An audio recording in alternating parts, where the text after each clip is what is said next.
Rosel? Chris, hindi lang ito basta rebuilding ng flower farm. Parang simbolo na rin to ng bagong simula ng mga buhay nating lahat. Salamat, Rosel, at pinatawad mo na rin ako. Ginawa ko yun para sa mga anak natin at para sa sarili ko. Nakita ko kung paano ako nilamon ng galit ko noon. Muntik nang mawala yung mga anak natin ng dahil doon. Ayoko na ulit mangyari yun. Kaya pinapalaya ko na ang lahat ng puot at galit sa puso. Alam mo, napakaswerte ko. Dahil yung ginawa ko sa'yo, walang kapatawaran yun. Pero salamat pa rin, Rosel, dahil nakakasama ko yung mga bata ngayon. Oo naman. Tatay ka pa rin nila. At bahagi ka pa rin ng pamilyang ito. Pero sa ngayon, hanggang doon na lang muna yon. Ang importante, napatawad na kita. Naintindihan ko. Kung tutusin, wala kang kapatawaran yung ginawa ko sa inyo eh.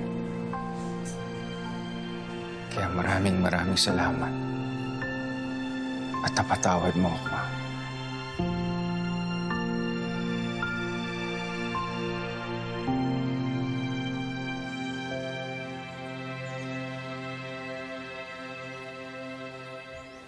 For you.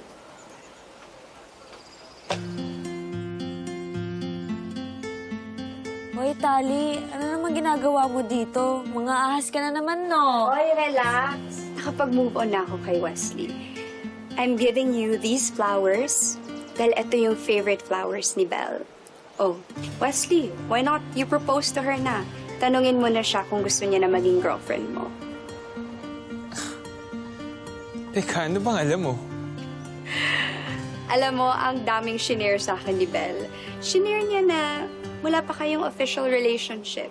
So, kung ako sa'yo, huwag ka na maging torpe. Go ahead, alam kong mahal mo siya. Hi, Belle. For you. And para sa... Para sa... Belle. Will you be my girlfriend officially? Depende kasi kung i-approve ka ng mga magulang ko. Ah, ganun ba? Joke lang. Binibiro lang naman kita eh. So, tayo na? It's official! I'm your girlfriend!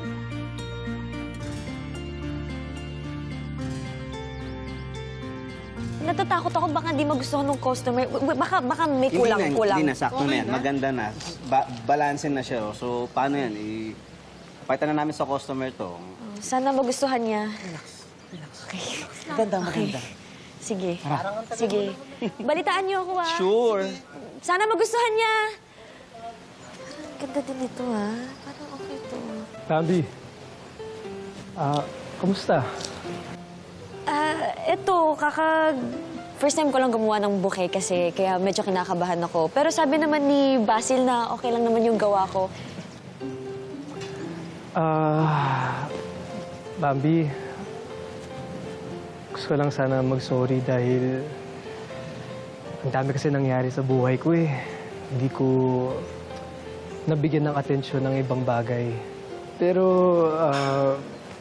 alam mo kasi, Ano yun? kahit, Alam mo, ang tagal ko rin hinintay yung moment na to.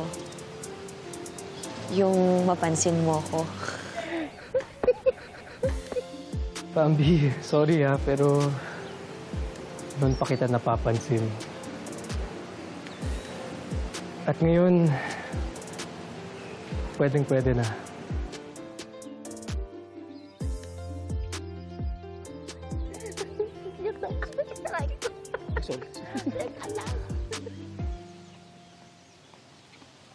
Ay, Tali! Pwede ba kita makausap? Bakit pa ang bait mo sa akin bigla, ha? Baka may pabor ka sa akong papagawa, makakatakot yan. Wala, sinisigurado ko lang na may maaasar pa ako. Kasi mahirap na. Magiging boring yung buhay ko. Alam mo naman na ako lang yung kilala mong nakakatiis sa topak mo. Di ba?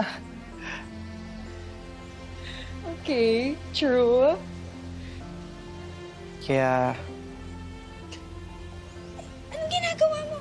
May nakakahiya ka! Ha? Calix! Wait, Okay na! Okay na! talaga? Pumapayag na ako na asarin mo ako forever. Talaga?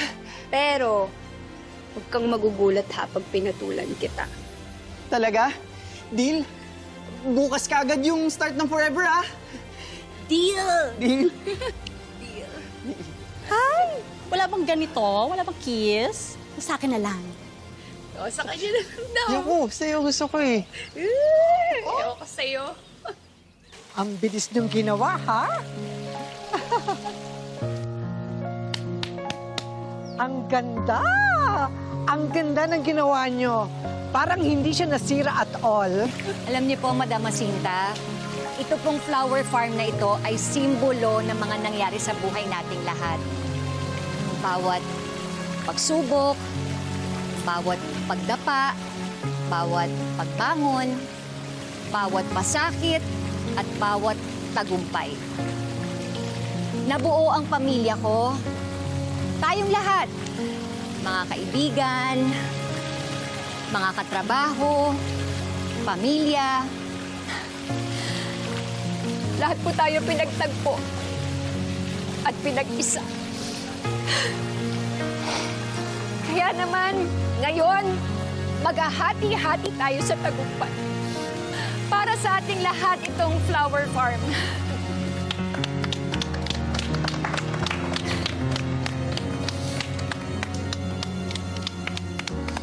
Hating kapatid para sa ating lahat!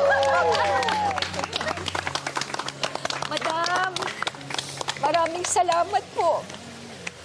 Maraming salamat po. Dahil po sa inyo, naging okay po ang buhay namin. Naming lahat! Kaya maraming salamat po sa inyo. Thank you, madam.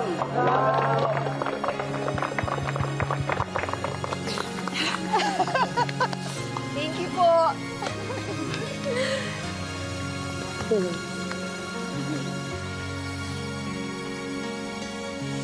Hihintayin na magtagpo